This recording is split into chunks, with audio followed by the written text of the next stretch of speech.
A Imperatriz. Abre aspas. Eis a serva do Senhor. Faça-se em mim segundo a tua palavra. Fecha aspas.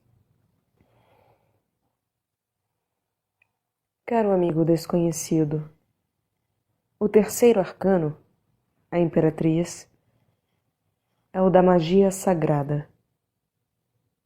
Existem 3 espécies de magia. A magia na qual o mago é instrumento do poder divino é a magia sagrada. A magia na qual o mago é a fonte da operação mágica é a magia pessoal. A magia na qual o mago é instrumento das forças elementares ou de outras forças do inconsciente é a bruxaria. O ensinamento do terceiro arcano, dada a contextura da lâmina e o seu lugar entre o segundo e o quarto arcanos, refere-se à magia sagrada ou divina. Toda magia, inclusive a bruxaria, é a colocação em prática da dominação do sutil sobre o espesso, da força sobre a matéria, da consciência sobre a força e do supraconsciente ou divino sobre a consciência. É essa terceira dominação que a Imperatriz simboliza. A sua coroa, o seu cetro e o seu escudo são os 3 instrumentos do exercício desse poder. A cabeça coroada é o poder do divino sobre a consciência. O braço direito, segundo aquele que olha para a lâmina, que segura o cetro, terminado pelo globo de ouro encimado pela cruz, representa o poder da consciência sobre a força.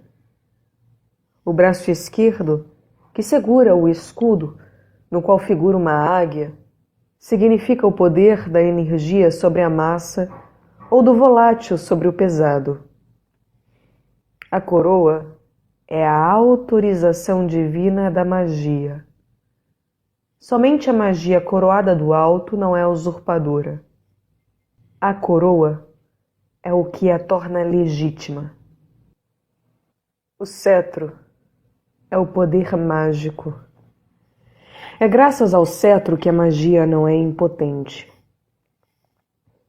O escudo, no qual figura a águia, é a meta do poder mágico. Ele é o seu brasão e sua divisa, que soa assim, abre aspas, libertação para a subida, fecha aspas. E a cátedra firme, na qual a Imperatriz está assentada, simboliza um lugar indiscutível e inalienável que pertence à magia na vida espiritual, psíquica e natural, graças à autorização divina ou à coroa, à realidade de seu poder ou cetro, e ao qual ela tem por objeto ou ao escudo. É esse o papel da magia no mundo.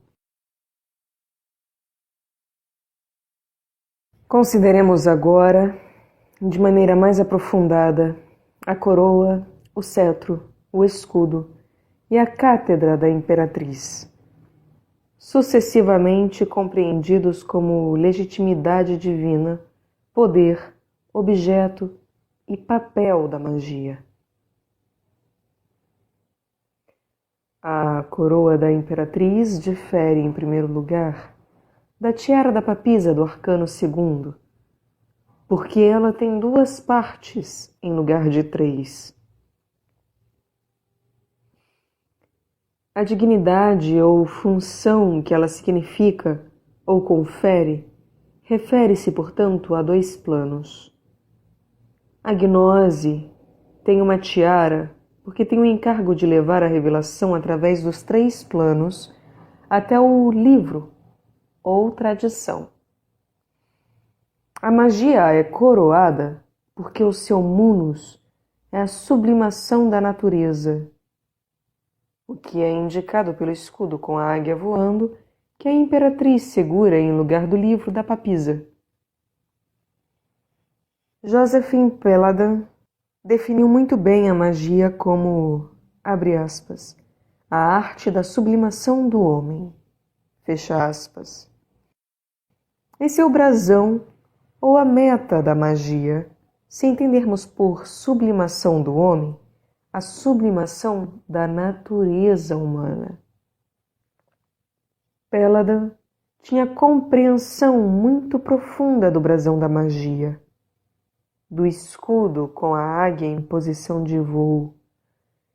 Testemunham-no suas obras, que em seu todo representam um magnífico arrebatamento e visam em conjunto ou cada uma em particular ao ideal da sublimação da natureza humana. Isso porque Péladan usava o brasão da magia, a águia voando.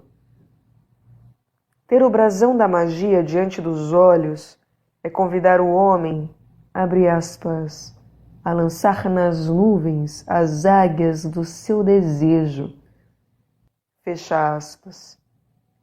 Porque a felicidade, abre aspas, elevada a ideal, escapa às negações dos homens e das coisas, sendo esse o único triunfo sobre o mundo, fecha aspas. Na verdade, era o brasão, o escudo com a águia, que Papi, o Papus, tinha diante dos olhos quando definiu assim a magia. Abre aspas. A magia é a aplicação da vontade humana dinamizada à evolução rápida das forças vivas da natureza. Mas essa definição deve ser precedida desta outra. A magia é a ciência do amor. Fecha aspas. Porque é precisamente, abre aspas, a evolução rápida das forças vivas da natureza, fecha aspas, que a águia do escudo da imperatriz representa. Abre aspas. A ciência do amor é o cetro da imperatriz, que representa um meio pelo qual a magia atinge sua meta.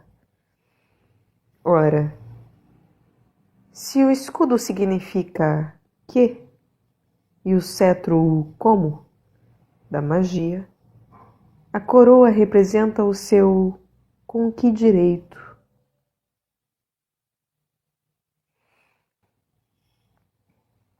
Embora a magia tenha desaparecido dos códigos criminais de nossos dias, a questão de sua legitimidade continua posta nos planos moral, teológico e até médico. Pergunta-se hoje, como no passado, se seria moralmente legítimo aspirar, sem falarmos em exercê-lo, a um poder excepcional que nos confira a dominação sobre nosso próximo. Pergunta-se se essa dominação não seria devida, em última análise, ao orgulho, e se ela seria compatível com a função que todo crente cristão sincero reserva à graça divina, seja imediata, seja agindo por intermédio dos santos anjos e dos santos de Deus. Pergunta-se, enfim, se semelhante aspiração não seria malsã e contrária à natureza humana, à religião e à metafísica, dados os limites até os quais ela pode avançar impunemente na direção do invisível. Todas essas dúvidas e objeções são bem fundadas. Não se trata, portanto, de refutá-las, mas de saber se existe uma magia que escape a elas. Em outros termos, se existe uma magia legítima do ponto de vista moral, religioso e médico. Tomamos como ponto de partida as seguintes palavras do Novo Testamento. Abre aspas. Pedro, que se deslocava por toda parte, desceu também para junto dos santos que moravam em Lida. Encontrou ali um homem chamado Enéas, que havia 8 anos estava na cama. Era paralítico. Pedro então disse: Enéas, Jesus Cristo te cura. Levanta-te e arruma teu leito. Ele imediatamente levantou-se. Fecha aspas.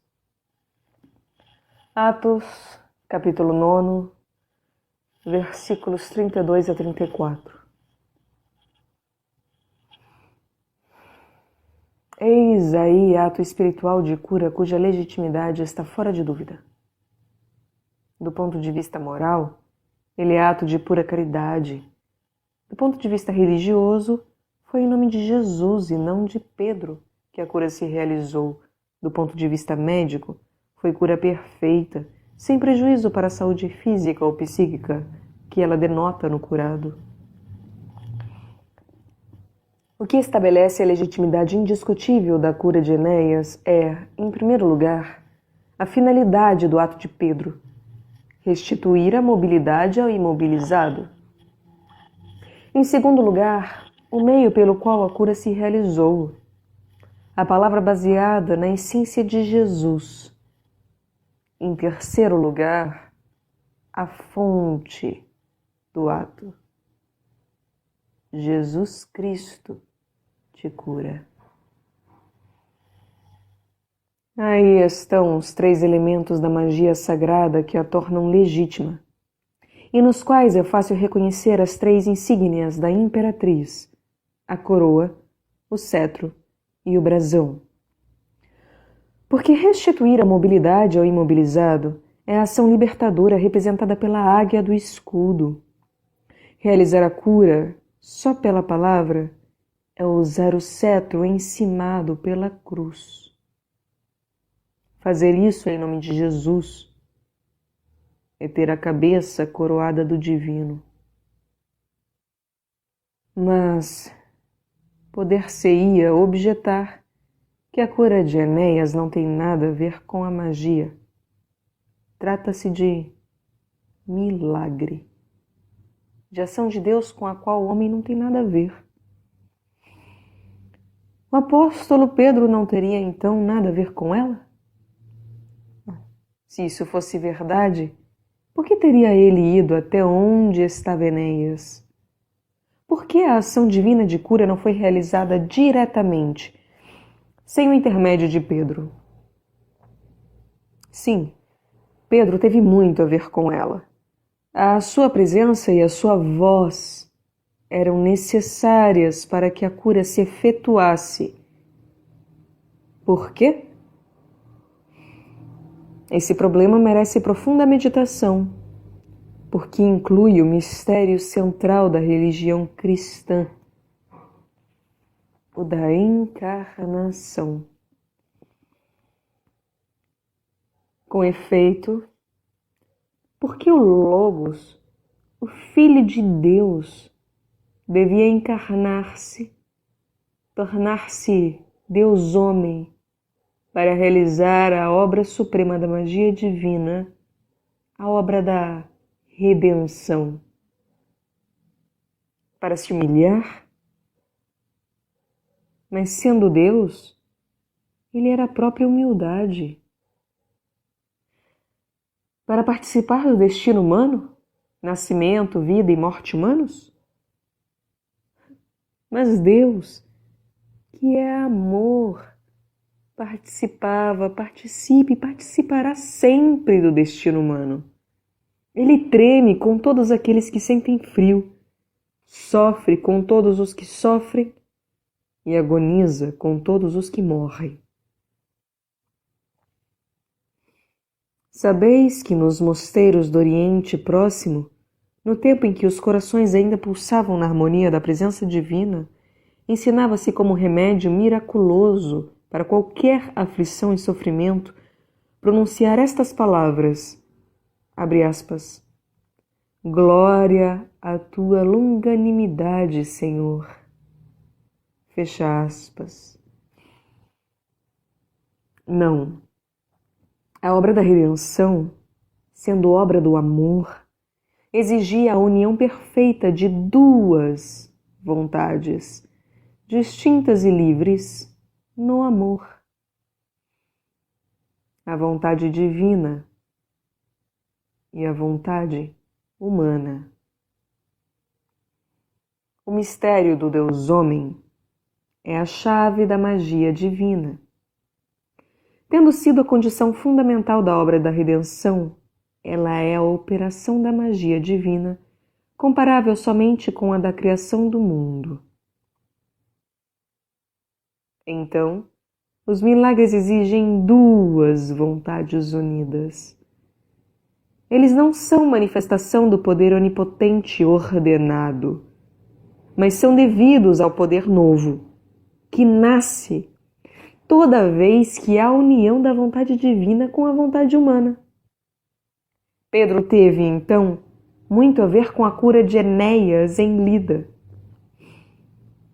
A vontade divina tinha necessidade de sua vontade para produzir o poder que fez com que Enéas, paralítico, se levantasse de seu leito. Essa ação simultânea e concordante da vontade divina e da vontade humana é precisamente o que entendemos por magia sagrada ou magia divina. Deve-se falar de magia no caso de milagre? Sim, porque há um mago e a participação da sua vontade é essencial para a realização do milagre. Pedro foi à casa de Enéas e pronunciou as palavras que realizaram a cura. Sua participação é indiscutível. Logo, houve um mago humano.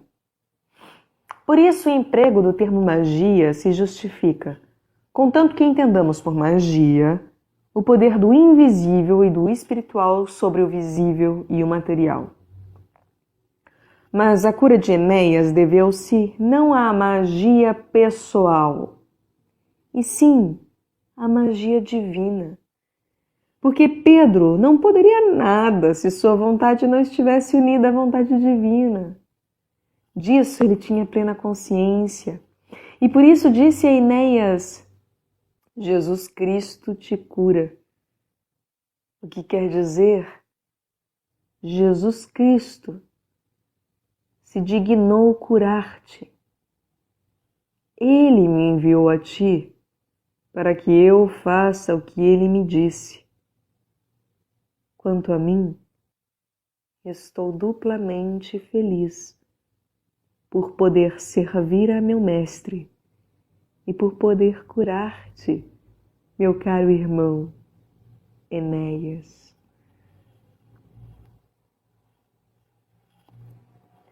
É esse o sentido da coroa de duas partes na cabeça da imperatriz. Poder servir ao mesmo tempo ao que está no alto e ao que está embaixo é ser duplamente feliz. Porque a coroa, como a tiara, representa o poder de serviço. O serviço prestado ao que está no alto e o serviço prestado ao que está embaixo é que legitimam a magia sagrada. Na magia sagrada, o mago desempenha o papel de último elo da corrente mágica que desce do alto. Isto é, ele serve de ponto de contato e de ponto de concentração terrestres para a operação concebida, querida e posta em ação no alto. Com efeito, quando alguém a esse último elo traz na cabeça a coroa da legitimidade mágica. E repitamo-lo: toda magia que não estiver assim coroada é ilegítima.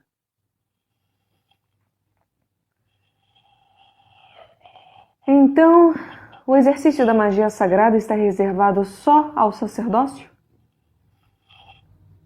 A isso respondo com outra pergunta. O amor de Deus e do próximo está reservado só ao sacerdócio? A magia sagrada é o poder do amor nascido da união da vontade divina e da vontade humana, no amor. Ora, Monsieur Philippe de Lyon não era sacerdote, nem médico, mas curava os doentes em virtude do poder espiritual, que ele dizia não ser seu, mas do amigo do alto. O sacerdócio conta com numerosos taumaturgos, São Gregório, São Nicolau e São Patrício, o que basta para nos convencer de que a magia sagrada está em seu lugar no sacerdócio. Como poderia ser de outro modo, se a administração dos sacramentos, dessas operações da magia sagrada universal, constitui o encargo principal do clero, e se as operações individuais, decididas no alto, são confiadas prioritariamente àqueles que vivem na ambivalência dos sacramentos universais.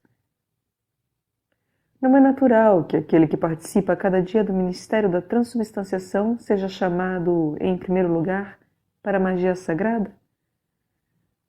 A vida e a obra do santo cura d'Ars mostram a altura e o esplendor da magia sagrada individual, além dos sacramentos universais que podem manifestar-se na vida e na obra de simples cura de aldeia.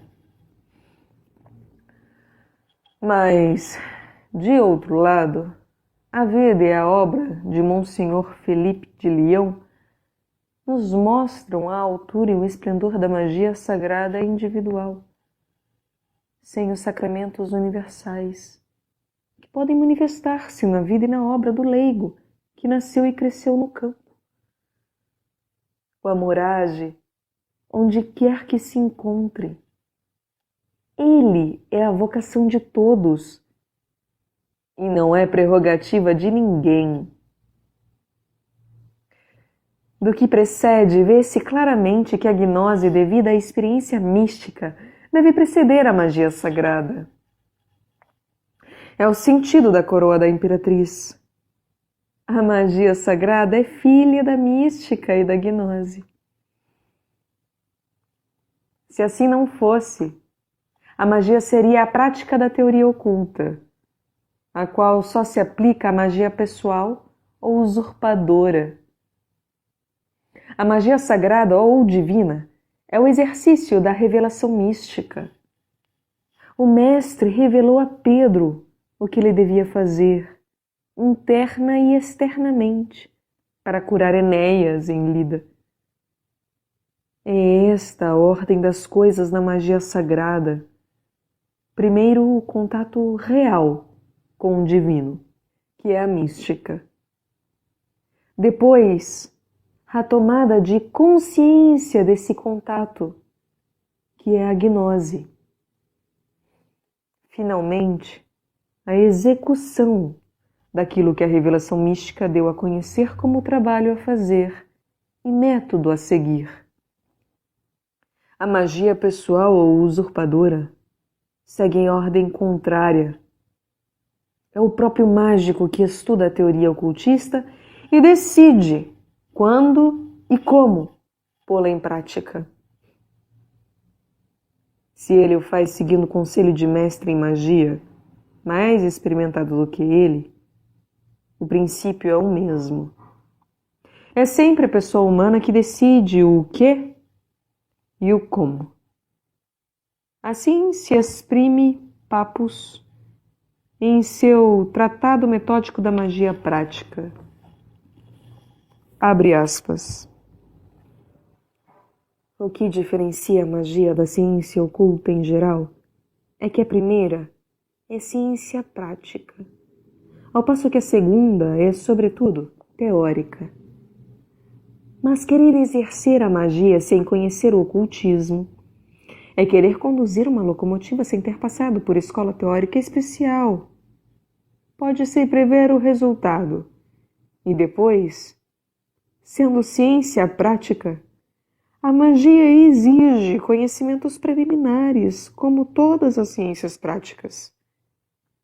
E, enfim, a magia, considerada como ciência de aplicação, limita sua ação quase unicamente ao desenvolvimento das relações existentes entre o homem e a natureza. O estudo das relações entre o homem e o plano superior, o plano divino, em todas as suas modalidades, refere-se bem mais à teurgia do que à magia. Fecha aspas. Páginas 4, 5 e página 145. Aí está uma definição bem característica e que corresponde perfeitamente ao que designamos como magia pessoal ou arbitrária. A magia dessa espécie não inclui o que é superior ao homem, o plano divino. Nela, o homem é o único senhor. O mesmo se dá, aliás, em todas as ciências de aplicação. Abre aspas. Em geral, o princípio diretor em toda operação é a vontade humana. O meio de ação, o instrumento pregado, é o fluido astral ou natural, e o fim a atingir é a realização, no plano físico geralmente, da operação empreendida. Papos na Ciência das Magias, página 69. Mas, quanto à magia cerimonial e ao naturalismo, só podemos condená-los tanto por sua inutilidade como pelos perigos temíveis que encerram e pelo estado de alma que supõe. Entende-se, com efeito aqui, sob esta última denominação, magia cerimonial, a operação na qual a vontade e a inteligência humanas estão sozinhas em exercício, sem o concurso divino. Fecha aspas. Tratado Elementar da Ciência Oculta, 7ª edição, páginas 430 e 431. Os perigos temíveis da magia pessoal ou arbitrária foram descritos por todos aqueles que tiveram experiência direta ou indireta dela. Henri Cornelius Agrippa, da Filosofia Oculta, Eliphas Levi, no Dogma Ritual da Alta Magia, falaram muito a esse respeito para provarem que a magia pessoal ou arbitrária é das mais perigosas. Quanto à magia sagrada ou divina, o único risco é que ela seja inoperante, em consequência de algum erro. Isso é desagradável, mas não traz nenhum perigo. Antes de terminar com os perigos da falsa magia, gostaria de acrescentar aqueles que Jean Hebert enumera em seu prefácio do Poder da Serpente, de Arthur Avalon, Lyon, Derain, 1959, no qual ele previne o leitor contra a tentação de procurar praticar um método tântrico de despertar o poder da serpente ou Kundalini para fazê-la subir para a cabeça, para o centro, Sahasrara. Abre aspas. Aquele que se aventurar a isso, sem ser guiado por mestre autêntico, o que quase certamente é impossível no Ocidente, encontrar-se-á em situação muito parecida com a de criança, a qual se permitisse brincar com todas as drogas de uma farmácia ou andar com uma tocha dentro de depósito de fogos de artifício. Distúrbios cardíacos incuráveis, destruição lenta da medula espinhal, desordens sexuais e loucura esperam aqueles que se arriscarem a ela. Fecha aspas. Eis o ramalhete de flores do mal, oferecido ao principiante sem guru ou com guru não autêntico. Voltemos à magia sagrada. Explicada a significação de sua coroa ou de sua legitimidade divina, consideraremos agora seu cetro ou seu poder. O cetro da imperatriz é formado por 3 partes: cruz, globo e bastão, terminado por uma pequena esfera. O bastão é mais estreito embaixo, no lugar pelo qual a imperatriz o segura, do que em cima, onde ele sustenta o bloco encimado pela cruz. O globo é dividido em 2 partes por faixa ou zona equatorial. Pode-se dizer, assim, que ele é formado por 2 taças. Uma virada para baixo, suportando a cruz, e a outra, suportada pelo bastão e voltada para o alto. Ora, a união de uma taça, encimada pela cruz, com outra taça, sustentada pelo bastão, o cetro da imperatriz, é a expressão simbólica do método de realização da potencialidade, representada pela coroa. É a união de 2 vontades potenciais na coroa, tornadas atuais no cetro. A taça, encimada pela cruz e voltada para baixo, é a vontade divina. A taça, sustentada pelo bastão e voltada para cima, é a vontade humana. A sua união ativa é o cetro ou o poder da magia sagrada. Esse poder resulta do influxo da cruz que escorre da taça superior para a taça vazia inferior e dela desce pelo bastão para se concentrar em sua extremidade como gota. Em outros termos, o sangue sagrado do alto se concentra e se torna gota de sangue humano pela palavra e pela ação humanas. Direis talvez,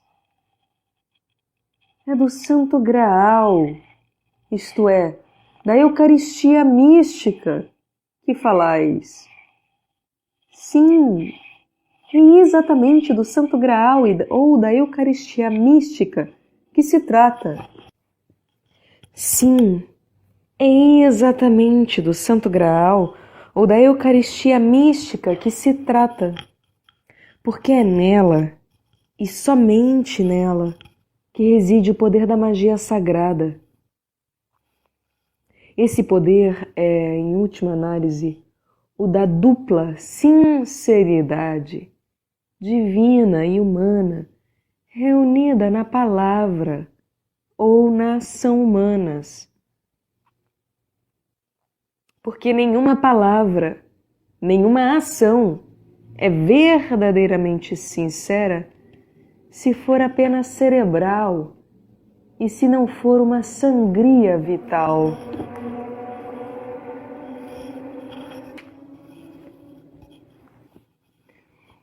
Quanto mais sinceridade houver na palavra ou na ação humana, tanto mais essência vital do sangue haverá nela.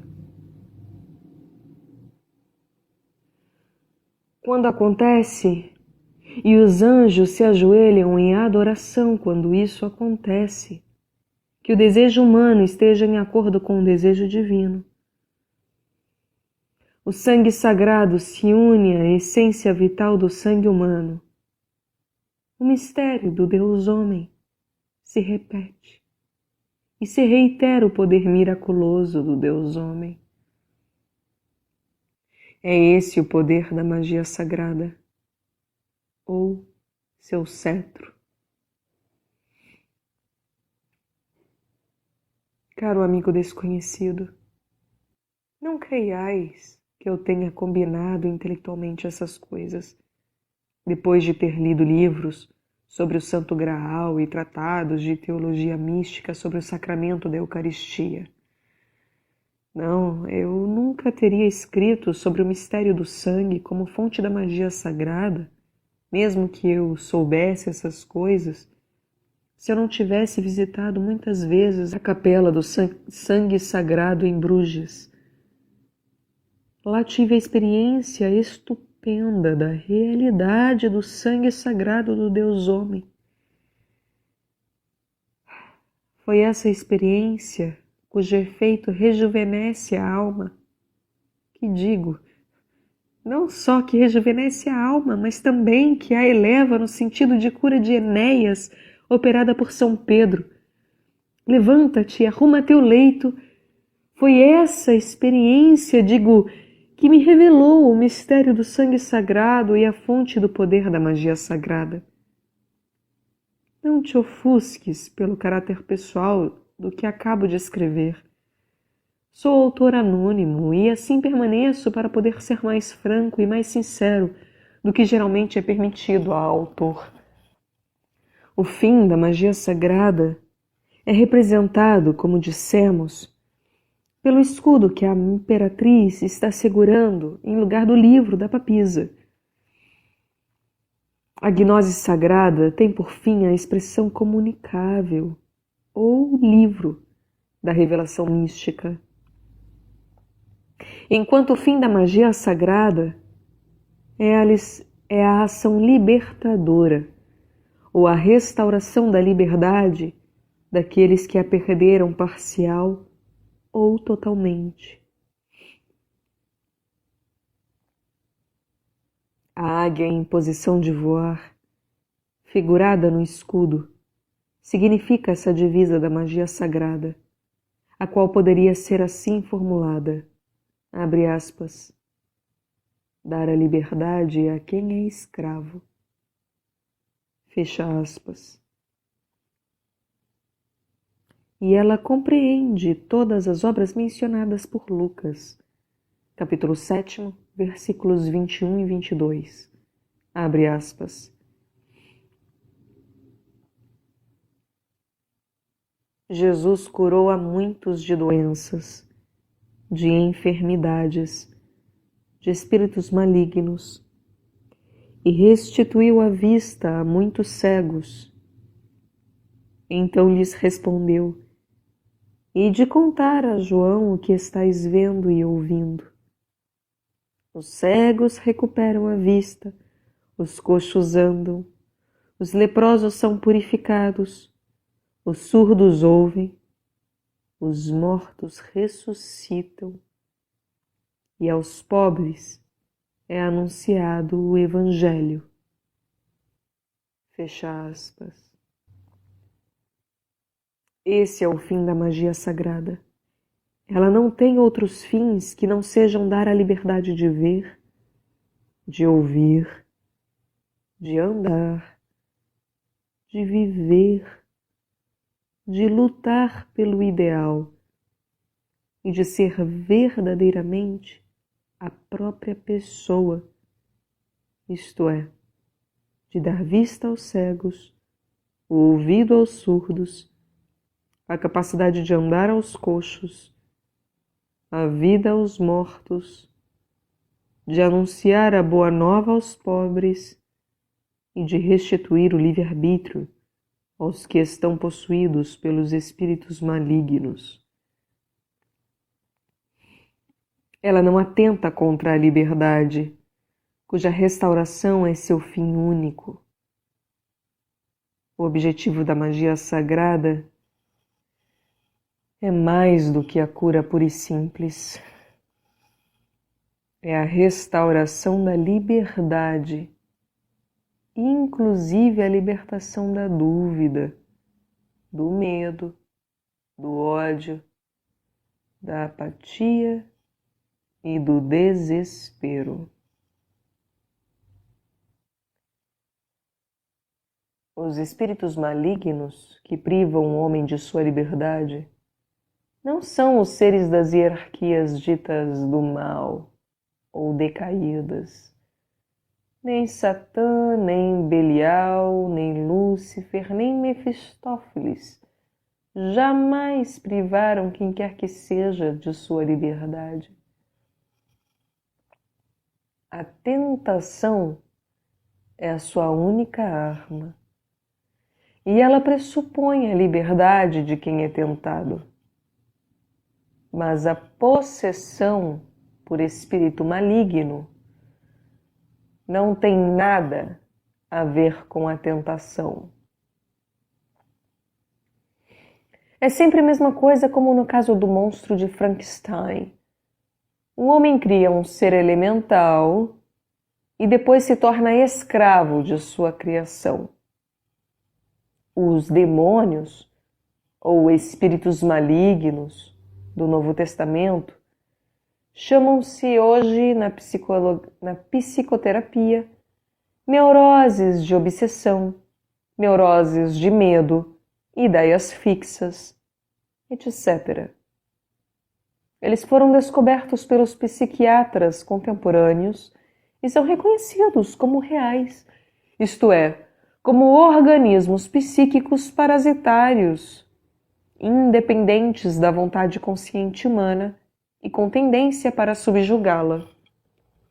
Mas o diabo não tem nada a ver com isso. Pelo menos com participação direta. Ele observa a lei, que protege a liberdade humana, e que é a convenção inviolável entre as hierarquias do lado direito e as do lado esquerdo, e jamais a viola, como se vê, por exemplo, da história de Jó. Que ninguém tenha medo do diabo, mas tema suas próprias tendências perversas, porque as nossas tendências perversas podem privar-nos de nossa liberdade e nos subjugar. Pior ainda, podem servir-se de nossa imaginação e de nossas faculdades de invenção para nos levar a criações que podem tornar-se o flagelo da humanidade. As bombas atômicas e de hidrogênio são exemplos flagrantes disso. O homem, com a perversidade possível de sua falsa imaginação, é muito mais perigoso do que o diabo e suas legiões. Porque o homem não está obrigado pela convenção feita entre o céu e o inferno. Ele pode ultrapassar os limites da lei e gerar arbitrariamente forças más cuja natureza e cuja ação fiquem fora do quadro da lei. Tais eram os Moloques e outros deuses de Canaã, da Fenícia, de Cartago, do México Antigo e de outros países que exigiam sacrifícios humanos. Devemos abster-nos de acusar sem razão os seres das hierarquias do mal de terem desempenhado o papel de Moloques, não passando estes de criaturas da imaginação e da vontade perversa das coletividades humanas. Eles são egregórios. Em nota, o termo egregório, do grego eclesiástico egregoros, vigilante, que vigia, aparece no livro de Enoque, no qual designa uma espécie de anjo imaginário. Para o autor, os egregórios são reais, mas têm uma existência efêmera. Eles são egregórios da perversidade coletiva, assim como existem demônios ou espíritos malignos gerados por indivíduos. Mas já falamos bastante dos demônios. O problema dos espíritos malignos será tratado de maneira mais pormenorizada e mais aprofundada na 15ª carta, consagrada ao 15º arcano. A cátedra na qual a imperatriz está assentada representa, como já dissemos, o papel da magia sagrada no mundo. Ela é o seu lugar no mundo e na história do mundo, a sua base, enfim. Em outros termos, aquele que a espera, a deseja e está sempre pronto para recebê-la. De que se trata, na verdade? Dada a função libertadora da magia sagrada, trata-se de tudo que está privado de liberdade e sujeito à necessidade. É disso que São Paulo fala. Abre aspas. Pois a criação em expectativa anseia pela revelação dos filhos de Deus. De fato, a criação foi submetida à vaidade, não por seu querer, mas por vontade daquele que a submeteu, na esperança de ela também ser libertada da escravidão da corrupção, para entrar na liberdade da glória dos filhos de Deus. Pois sabemos que a criação inteira geme e sofre as dores do parto até o presente. E não somente ela, mas também nós, que temos as primícias do Espírito, gememos interiormente, suspirando pela redenção de nosso corpo. Fecha aspas. Romanos capítulo 8, versículos 19 a 23. São, pois, os reinos mineral, vegetal, animal e humano da natureza, numa palavra, a natureza inteira, que constituem um domínio da magia sagrada. A sua razão de ser provém da queda e do domínio inteiro da queda, compreendendo a natureza decaída, o homem decaído e as hierarquias decaídas.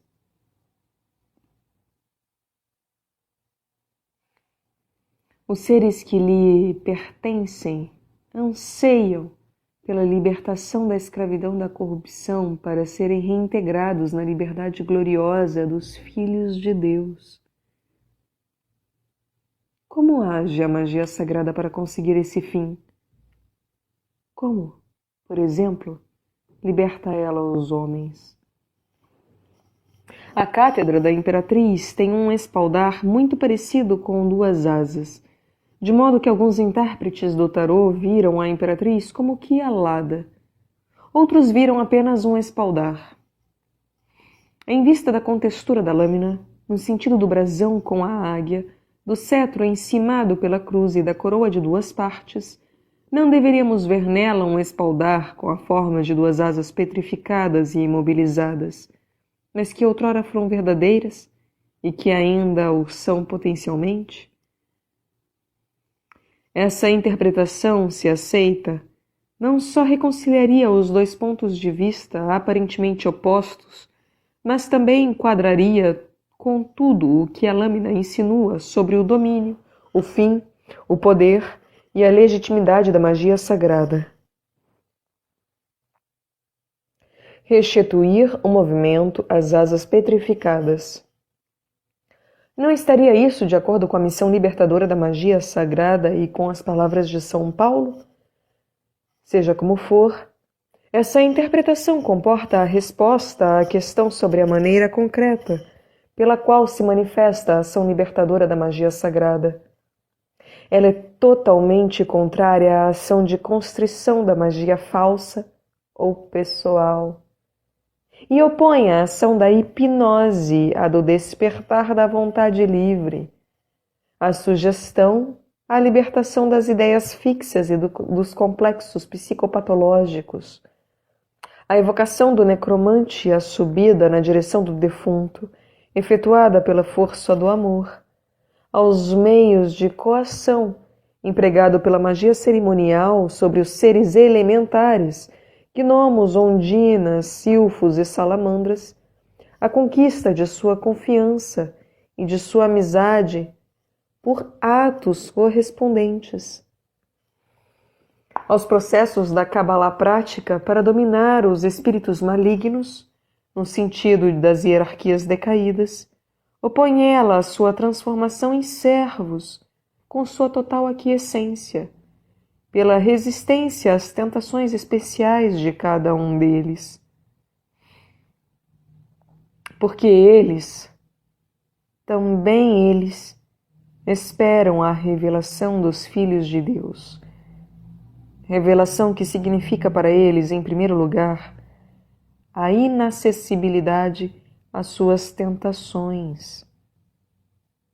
Resisti ao diabo, e o diabo será vosso amigo.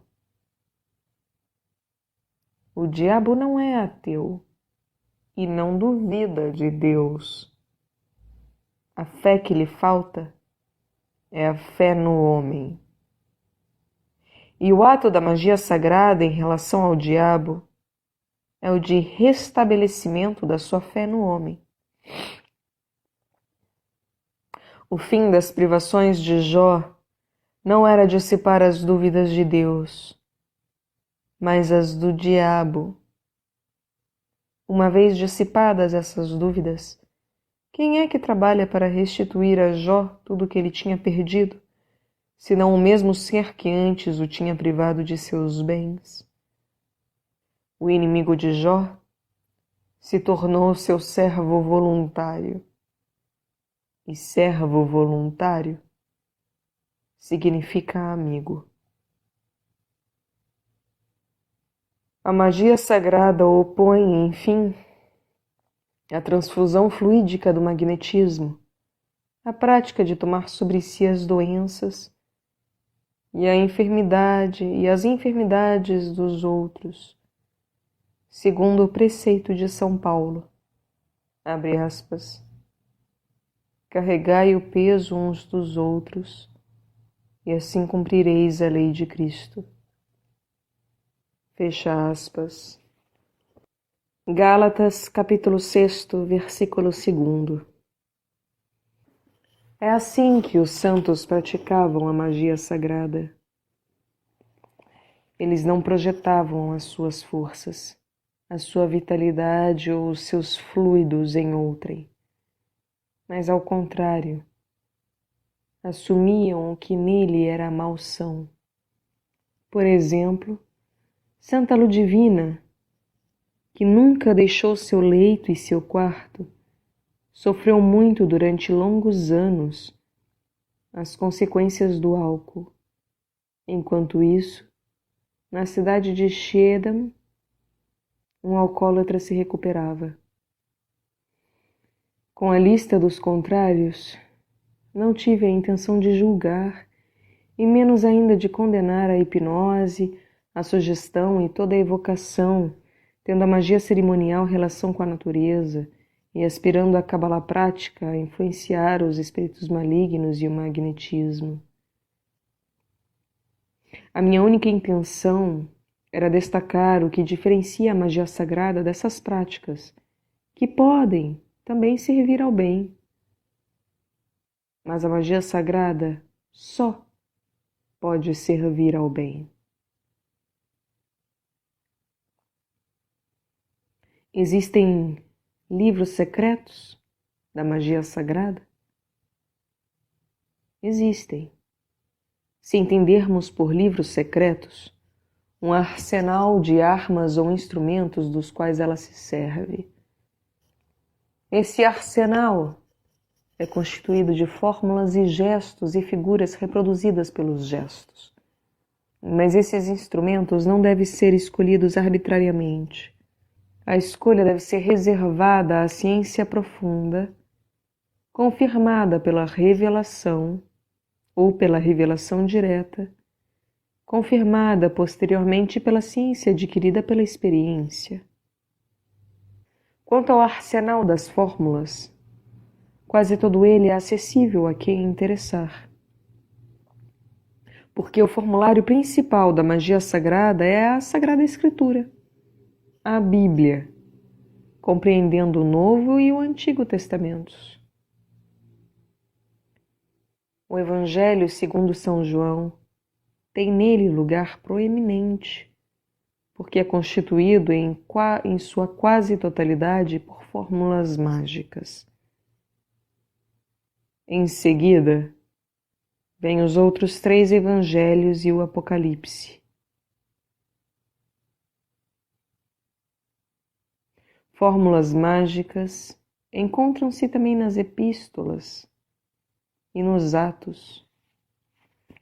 No Antigo Testamento, elas podem ser encontradas sobretudo nos Salmos, no livro de Gênesis, em Ezequiel e nos outros profetas, como também no ritual litúrgico da Igreja e na tradição escrita ou oral que remonta aos santos e aos grandes místicos. O texto da Tábua de Esmeralda pertence também ao arsenal das fórmulas da magia sagrada. Quanto à parte muda da magia sagrada, isto é, os gestos e as figuras reproduzidas por eles, a sua escolha deve ser igualmente confirmada pela revelação ou indicada por ela. Trata-se, em geral, de gestos do ritual da Igreja tradicional, romana ou grego-ortodoxa, e de gestos que reproduzem número limitado de figuras geométricas. Assim, é necessário às vezes ajoelhar-se, outras vezes ficar de pé ou prostrar-se, algumas vezes fazer o gesto de bênção, outras vezes o de proteção ou de libertação, etc. Essas fórmulas e esses gestos não são secretos, mas não devem ser traídos. Traí-los não significa divulgá-los ou dá-los a conhecer a outros. Uma fórmula mágica não é traída quando é dada a conhecer a alguém que talvez a ignore, mas quando é arrancada do seu domínio sagrado e de sua contextura sagrada de operação mágica, dos quais ela faz parte, e rebaixada a plano inferior, isto é, quando é empregada abusivamente. O mesmo vale para as fórmulas da consagração da missa. Todos as conhecem, mas elas são operantes somente quando pronunciadas na contextura sagrada da missa por uma pessoa legitimada a fazê-lo. Não é algum segredo que as torna operantes. É a contextura, o nível de operação e a legitimação do operante ou do celebrante. As fórmulas da consagração não são traídas pelo fato de serem impressas nos missais, mas se-lo-iam se um leigo se servisse delas numa missa arbitrariamente improvisada ou inventada. O mistério é protegido não pelo segredo, mas de outra maneira. A sua proteção é a sua luz. Ao passo que a proteção do segredo é a obscuridade. Quanto ao arcano, que é o grau médio entre o mistério e o segredo, é protegido pela penumbra, porque ele se revela e simultaneamente se oculta por meio do simbolismo. O simbolismo é a penumbra dos arcanos. Assim, os arcanos do tarô são fórmulas tornadas visíveis e acessíveis a todos. No passado, eles entretinham milhares de pessoas. Centenas de outras se serviam deles para lerem a sorte. Algumas experimentaram seu efeito maravilhoso. Gebelin ficou maravilhado com eles. Eliphas Levi ficou impressionado. E Papi foi inspirado por eles. Outros o seguiram e sentiram a estranha e quase irresistível atração do tarô. Eles o estudavam, meditavam, comentavam e interpretavam, estimulados, inspirados e iluminados por alguma coisa do tarô que se revela e ao mesmo tempo se oculta na penumbra de seus símbolos. E nós? Onde estamos nós em relação ao tarô? Sabê-lo-emos com certeza depois da 12ª carta, consagrada aos arcanos menores do tarô. A cátedra, na qual a imperatriz está assentada, representa o segundo rê do tetragrama da magia sagrada, isto é, seu conjunto manifestado. Sua coroa corresponde ao iode, o cetro ao primeiro rê e o escudo ao vav. Foi por isso que definimos a cátedra como o munus da magia sagrada no mundo e na história. Poderíamos também dizer que ela é o fenômeno da magia sagrada inteira como ele se manifestou, se manifesta e se manifestará na história da humanidade. É o seu corpo histórico que revela a sua alma e o seu espírito. Por corpo, entendo aquilo que torna possível a ação direta no mundo dos fatos. Assim, o arsenal ou depósito das fórmulas e dos gestos mágicos usados no exercício prático da magia sagrada faz parte do seu corpo. O ritual de suas operações universais destinadas a servir a humanidade inteira e que transcendem o espaço-tempo, isto é, os 7 sacramentos da Igreja Universal, enquanto ritual, também fazem parte de seu corpo. Dele fazem parte igualmente as pessoas que têm a missão ou o dom de perpetuar a tradição da magia sagrada. Esse corpo é como uma árvore com certo número de galhos, com muitas folhas, árvores cujas raízes estejam para cima e cuja copa esteja para baixo.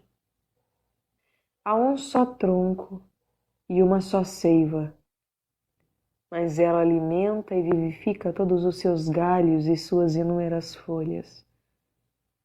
Trata-se da árvore da Sefirot, da Kabbalah, ou da árvore do conhecimento do bem e do mal, ou ainda da árvore da vida? O fruto da árvore do conhecimento do bem e do mal teve tríplice efeito: o esforço, o sofrimento e a morte. O esforço ou o trabalho tomou o lugar da união mística com Deus. União sem esforço, que é o ensinamento do primeiro arcano do tarô, o mago. O sofrimento substituiu a revelação direta refletida, ou a gnose. Revelação direta, que é o ensinamento do segundo arcano do tarô, a papisa. E a morte entrou no domínio da vida, ou da magia sagrada criadora, que é o ensinamento do terceiro arcano do tarô, a imperatriz. Ora, a magia sagrada é a vida como ela era antes da queda. A gnose do segundo arcano é a consciência como ela era antes da queda.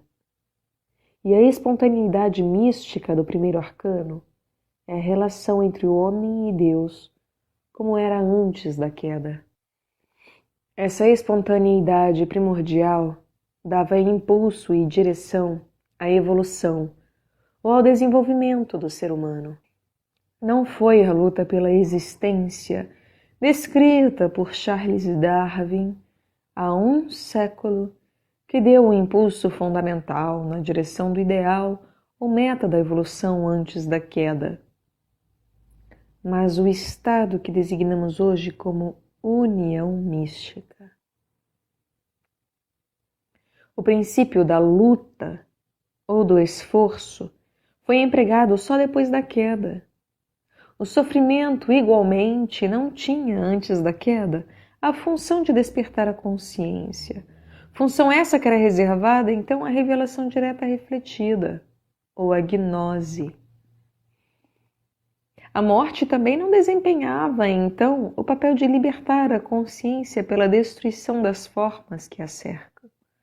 Papel esse que ela desempenha depois da queda.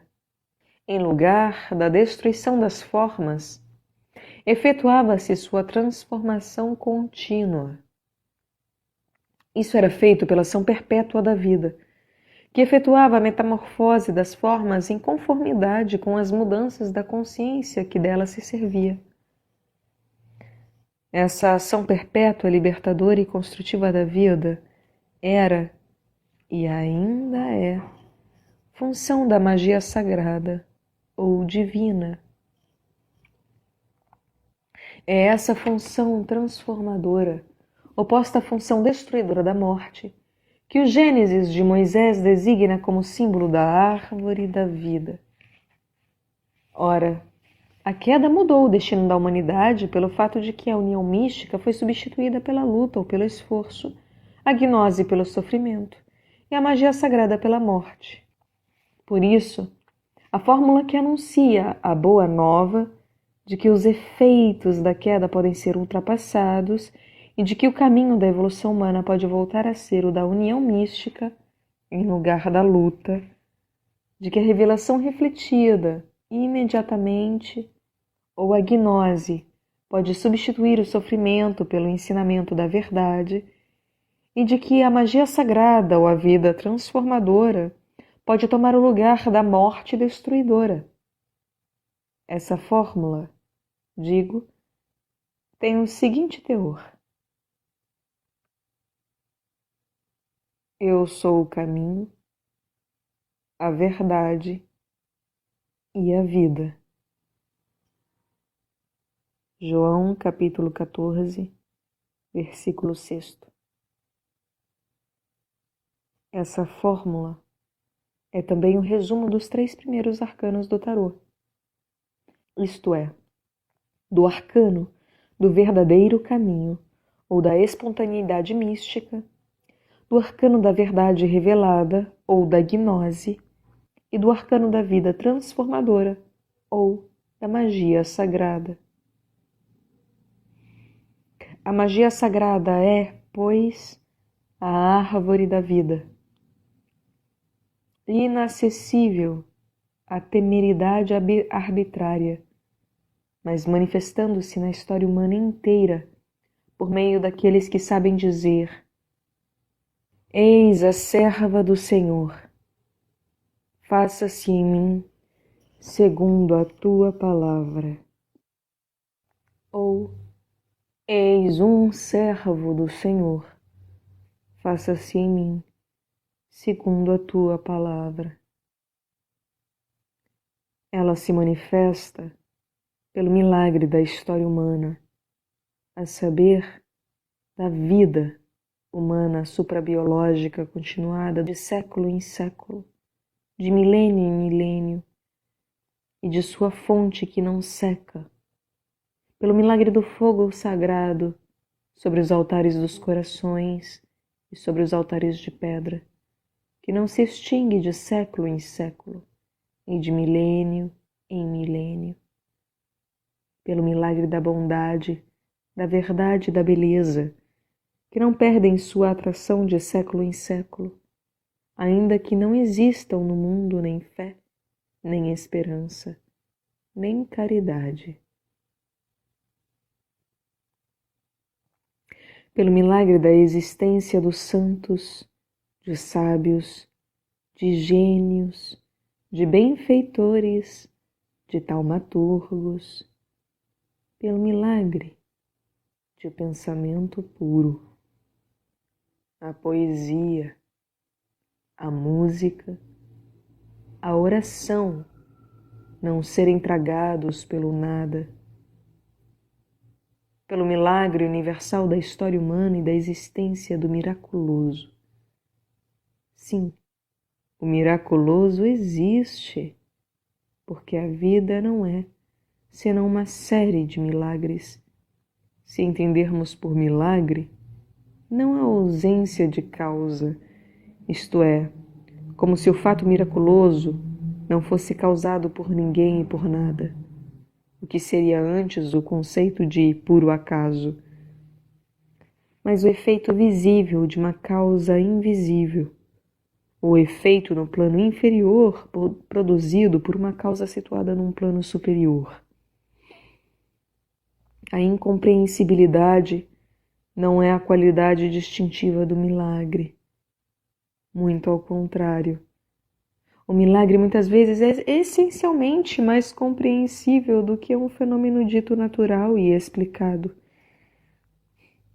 Por exemplo, ele é mais compreensível do que o fato de Teresa Neumann, da Baviera, ter vivido dezenas de anos sem outro alimento que a hóstia, uma vez que a matéria é energia condensada e que a energia é consciência condensada. O milagre é mais compreensível do que o fato bem explicado de uma única célula, que multiplicando-se por divisão, produz as células totalmente diferenciadas do cérebro, dos músculos, dos ossos, dos cabelos, etc. E que se agrupam de tal maneira que resulta um organismo humano ou animal completo. Quando me dizem que tudo isso se explica pela hereditariedade, que os genes da primeira célula são tais que dão origem a determinado organismo, inclino-me, mas fico sem compreender. A árvore da vida é a fonte dos milagres da geração, da transformação, do rejuvenescimento, da cura e da libertação. A sua participação consciente para realizar os milagres de uma coisa única, como diz a tábua de esmeralda, é a pedra filosofal da magia sagrada. Pode-se compreender o ideal da pedra filosofal pela sua comparação com o ideal da ciência exata moderna. O ideal da ciência exata é o poder técnico prático e o poder técnico intelectual. O aspecto intelectual do ideal científico consiste em reduzir a multiplicidade dos fenômenos a um número limitado de leis, e em reduzir essas leis a uma só fórmula simples. Trata-se, em última análise, de mecanizar o intelecto de tal maneira que ele calcule o mundo em lugar de compreendê-lo. Com isso, ter-se-á atingido o poder técnico intelectual. O aspecto prático do ideal científico se revela no progresso da ciência moderna do século XVIII até hoje. As suas etapas principais são as descobertas sucessivas postas ao serviço do homem: o vapor, a eletricidade e a energia atômica. Mas, por mais diferentes que possam parecer, essas descobertas se baseiam num só princípio: o da destruição da matéria. Destruição pela qual a energia é libertada para ser novamente captada pelo homem e submetida ao seu serviço. São as pequenas explosões da gasolina que produzem a energia que faz o automóvel andar. É a destruição do átomo que produz energia atômica. Trata-se do carvão, da gasolina ou do átomo de hidrogênio. Pouco importa.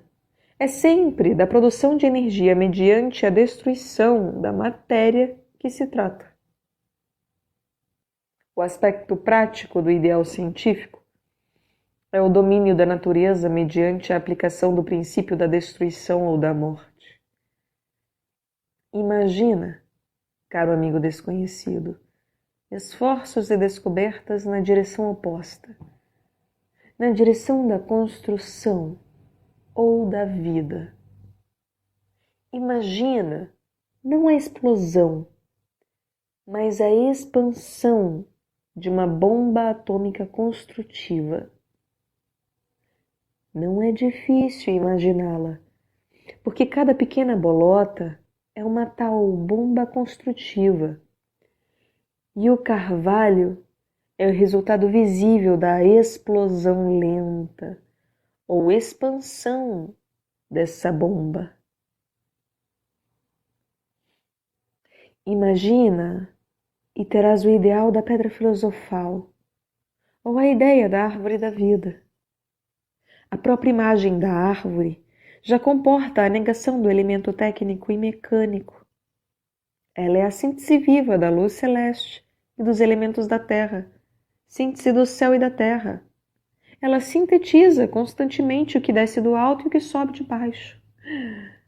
Ora, o ideal do hermetismo é contrário ao da ciência.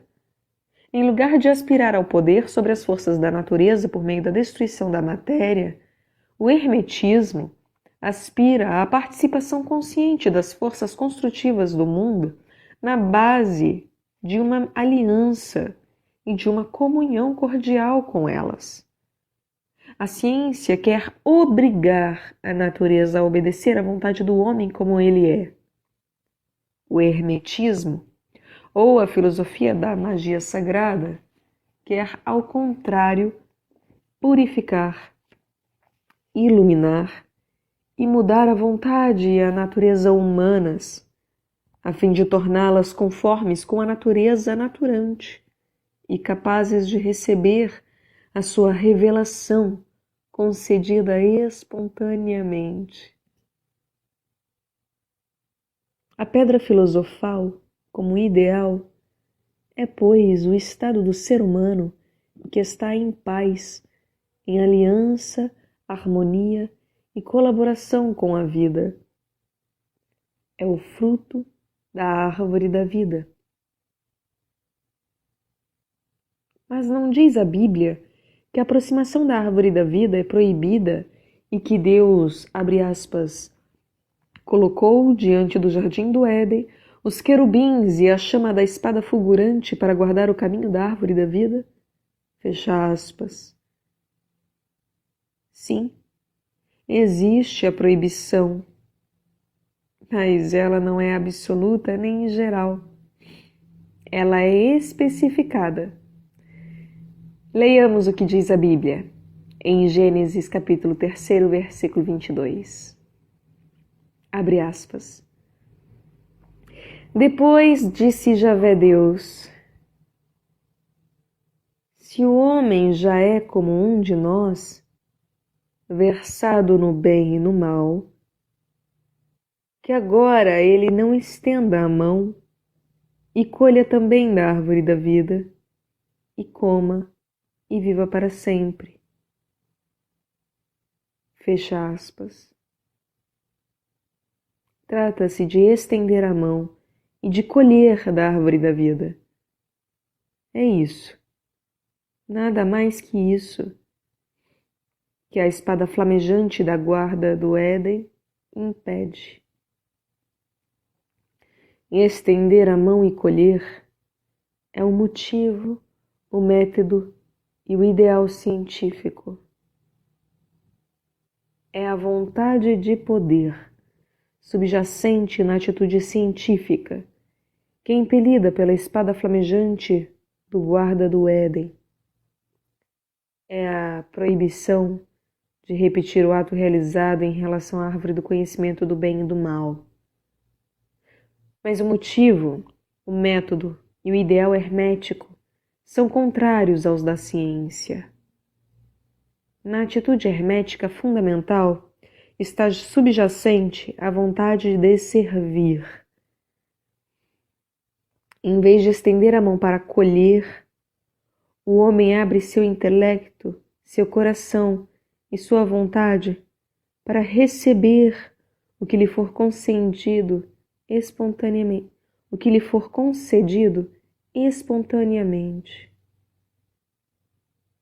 A inspiração, a iluminação e a intuição que ele procura não são conquistas da sua vontade, mas dons do alto, precedidos dos esforços da vontade humana para se tornar digna deles. A espada flamejante do guarda do Éden é a arma da magia divina. Isso significa que ela é essencialmente um sim e não um não. Ela é essencialmente construtiva e não destrutiva. Em outras palavras, ela convida, encoraja e dirige todos aqueles que são dignos, bem como tudo o que em cada um é digno dos benefícios da árvore da vida, e interdiz, desencoraja e afasta todos aqueles que são indignos deles, assim como tudo o que é indigno em cada um. A espada flamejante é a bênção concedida aos que procuram a árvore do amor eterno, que é a árvore da vida, e é, ao mesmo tempo, pelo próprio fato de abençoar, a força flamejante da proibição em relação àqueles que procuram a árvore da vida para se apoderarem de seus frutos. E é, ao mesmo tempo, pelo próprio fato de abençoar, a força flamejante da proibição em relação àqueles que procuram a árvore da vida para se apoderarem de seus frutos. A espada do santo guarda do Éden age sempre na vida espiritual da humanidade.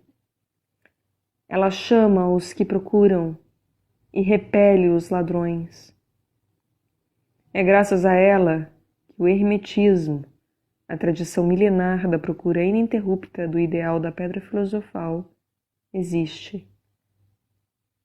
Apesar de todas as quimeras e de todas as formas de charlatanismo inconscientes e conscientes que acompanham essa procura. A espada do santo guarda do Éden efetua, sem acepção de pessoas, a revelação mágica da árvore da vida. Ela é o verbo mágico flamejante que desperta nas almas humanas o desejo ardente da pedra filosofal, da vida miraculosa. Ela, abre aspas, não apaga a mecha que ainda brilha e não acaba de quebrar o caniço atingido, fecha aspas, porque a sua missão é divina e é próprio do divino não só poupar toda gotazinha de sinceridade e toda centelha de amor, mas também fazê-las aumentar e difundir. Porque, não obstante toda a corrupção manifestada pela experiência da história, não há nada corrompido em sua totalidade. O ensinamento da Igreja tradicional, segundo o qual a natureza está ferida e não destruída, natura vulnerata non delecta, é absolutamente verdadeiro. A árvore da vida é a unidade ou a síntese da consciência, da força e da matéria. 3 é o seu número, porque ele reflete a unidade da Santíssima Trindade. Ela é também a unidade da mística, da gnose e da magia. Não se deve, por isso, separá-las. A imperatriz, como símbolo da magia sagrada, contém em si a gnose e a mística, ou a papisa e o mago. Esses arcanos não são compreensíveis quando tomados separadamente. Em geral, todos os arcanos do tarô só são compreensíveis quando tomados em seu conjunto, Mas acontece que a consciência humana separa o inseparável, esquecendo-se da unidade. Ela toma um ramo da árvore da vida e o cultiva como se ele existisse sem o tronco. O ramo pode ter vida longa, mas degenera. Assim, esquecidas a gnose e a mística, a magia foi tomada separadamente. Mas sendo o ramo separado do seu tronco, ela deixou de ser magia sagrada e se tornou magia arbitrária ou pessoal. Esta se mecanizou até certo grau e se transformou no que se entende por magia cerimonial, a qual floresceu da Renascença até o século XVII. Ela era, por excelência, a magia dos humanistas, não mais magia divina, mas magia humana. Não servia mais a Deus, mas ao homem. O seu ideal passou a ser o poder humano sobre a natureza invisível e visível. Mais tarde também, a natureza invisível foi esquecida. O homem se concentrou na natureza visível, com a intenção de sujeitá-la à vontade humana. Assim nasceu a ciência tecnológica e industrial, que é a continuação da magia cerimonial dos humanistas, desprovida do seu elemento oculto. Como a primeira é a continuação da magia sagrada, mas desprovida do seu elemento gnóstico e místico. O que acabo de dizer está perfeitamente de acordo com o que pensa Papy e Eliphas Levi.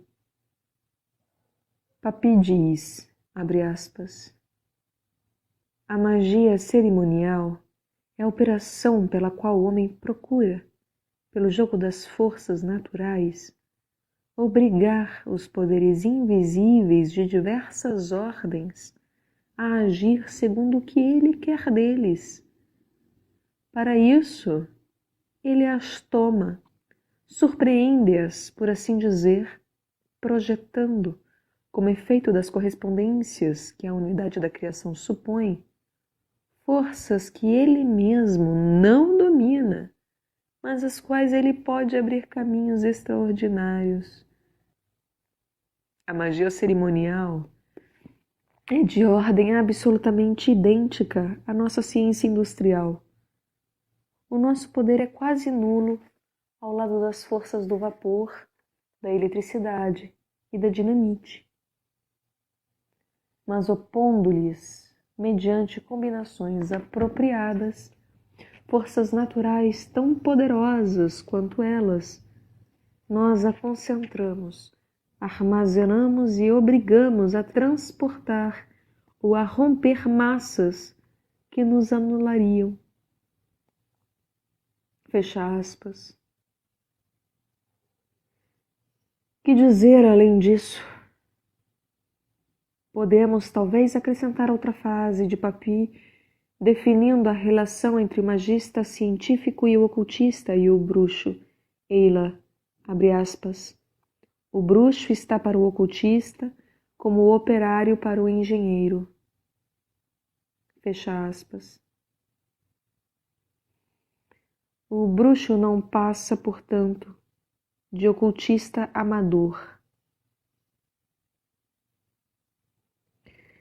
Como a ciência tecnológica contemporânea é a continuação direta da magia cerimonial, a arte profana contemporânea é a continuação da gnose e da magia, que tinham perdido de vista a mística e que tinham sido separadas dela. Porque a arte procura revelar e se empenha em fazê-lo de maneira mágica. Os mistérios antigos eram a arte sagrada com a mística e a gnose em seu fundo consciente. Mas uma vez esquecido esse fundo, ou muito distanciado na história, resta uma gnose ou um revelacionismo, destituída do fundo da disciplina e da experiência mística. Assim nasceu a arte criativa, e os mistérios se tornaram teatro. Os mantras reveladores se tornaram versos, os hinos se tornaram canções, e os movimentos pantomímicos reveladores se tornaram danças, enquanto os mitos cósmicos cederam o lugar às belas letras. Separada do organismo vivo da unidade do tetragrama, a arte se afasta necessariamente tanto da gnose como da magia sagrada, das quais ela saiu, e às quais deve a sua substância e a seiva de sua vida. A revelação pura da gnose se torna cada vez mais jogo de imaginação, e o poder mágico degenera cada vez mais em estética. Richard Wagner compreendeu essa situação e quis remediá-la. A obra de Wagner tinha por finalidade a reintegração da arte, mediante a união dela com a gnose e a mística, para que ela voltasse a ser magia sagrada. Joséphine Péladan consagrou-se à mesma coisa na França, com seu sucesso espetacular, mas passageiro, por razões que mais tarde ele compreendeu. O silêncio é o clima indispensável para qualquer revelação. O ruído a torna absolutamente impossível.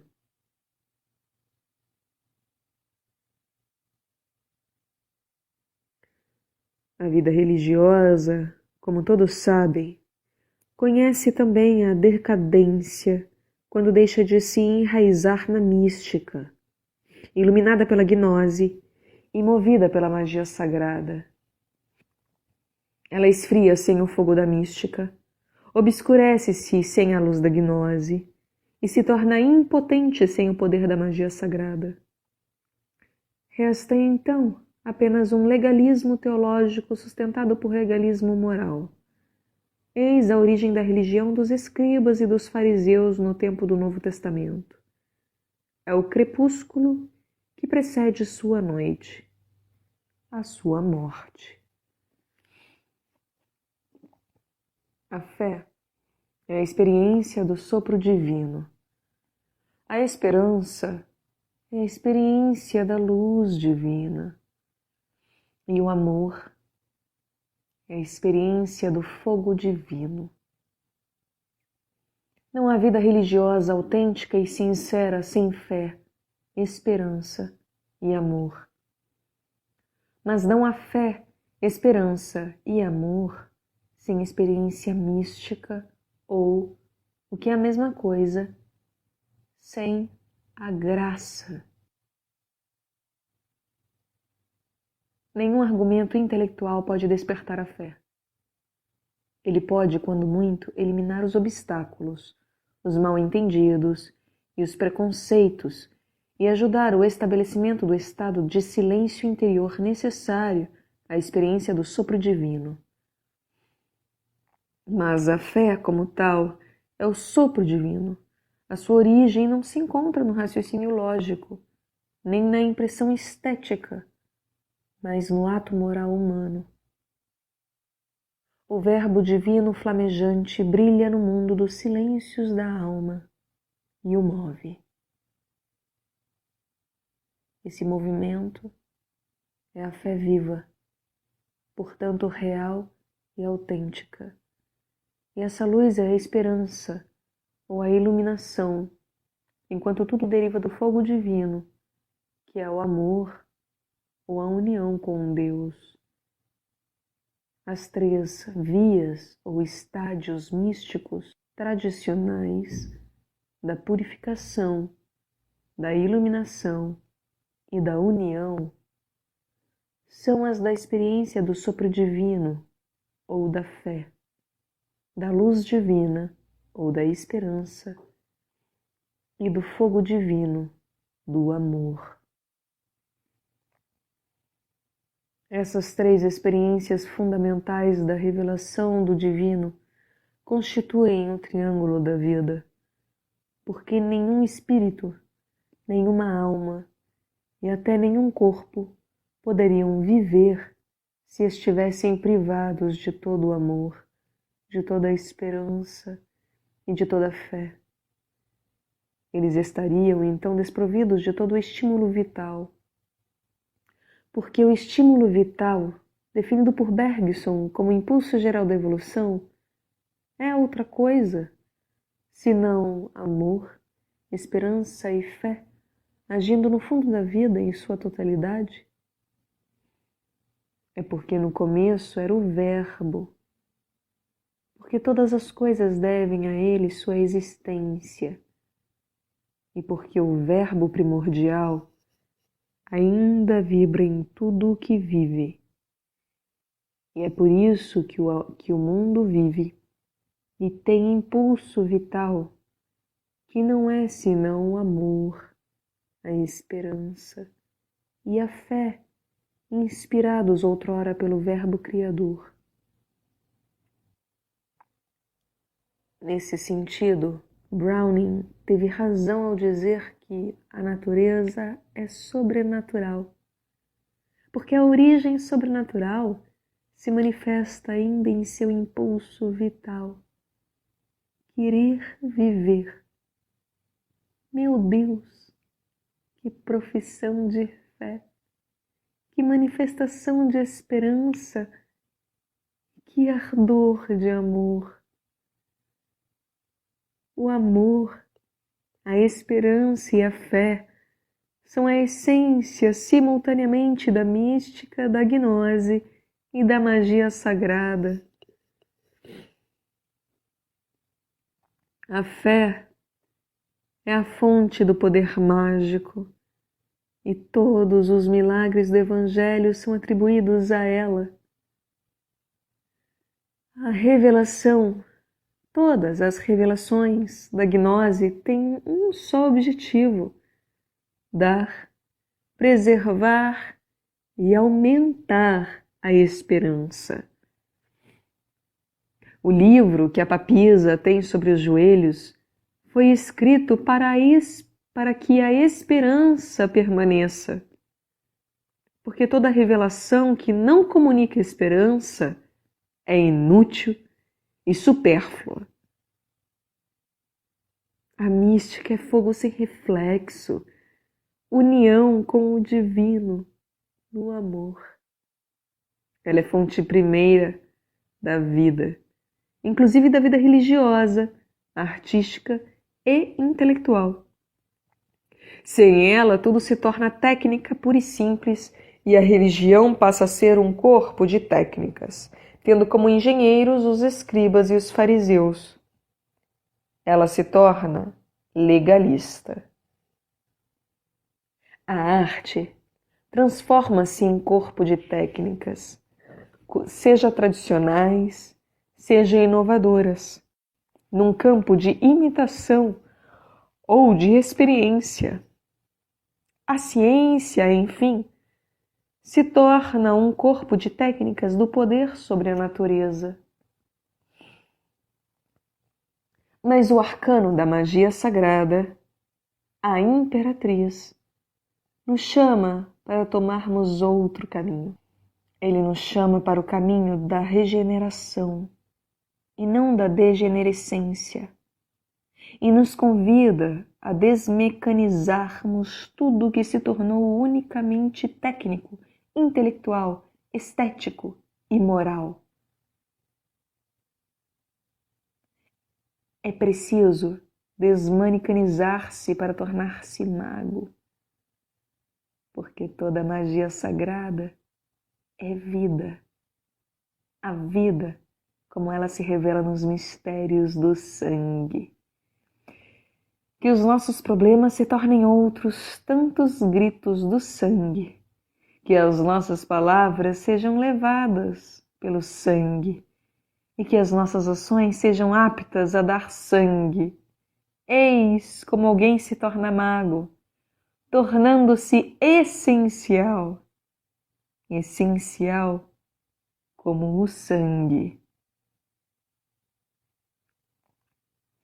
Eliphas Levi põe como subtítulo do capítulo consagrado ao terceiro arcano do tarô de seu dogma da alta magia, Plenitudo Vocis. A sua escolha foi mais do que feliz. Foi genial. De fato, plenitude da voz. Poderia alguém descrever melhor a essência da magia sagrada? Sim, é da plenitude da voz que se trata na magia sagrada. É da voz cheia de sangue.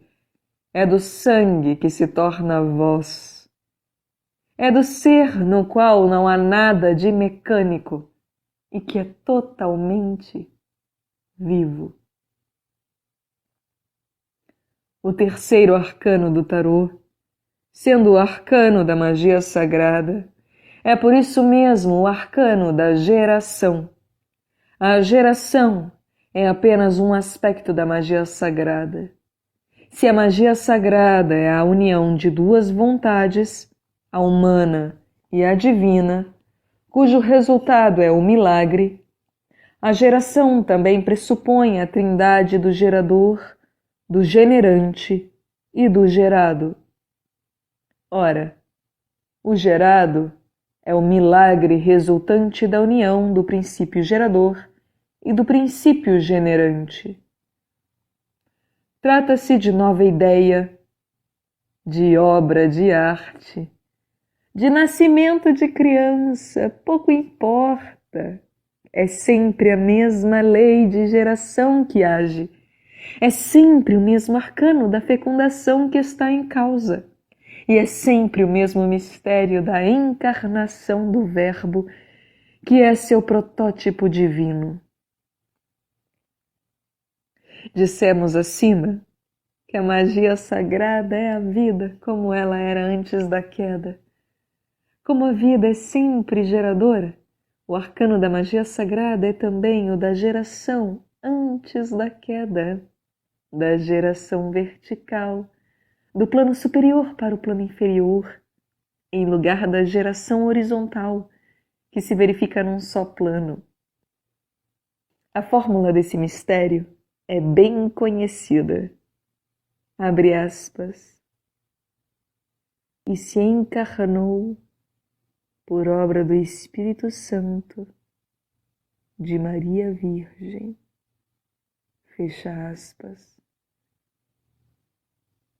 Ela contém a trindade do gerador no alto, da gerante embaixo e do gerado, ou o Espírito Santo, a Santíssima Virgem e o Deus Homem. Ela é também a fórmula da magia sagrada em geral, porque exprime o mistério da união da vontade divina com a vontade humana no elemento do sangue.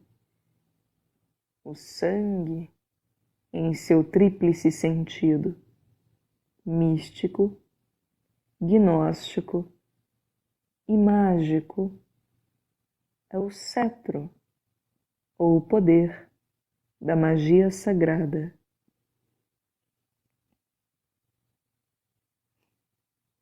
Aqui, caro amigo desconhecido, eu me retiro e te deixo sozinho com o teu anjo. Não convém que minha voz humana se arrogue o direito de pronunciar as coisas que são a continuação mais aprofundada do que acaba de ser esboçado.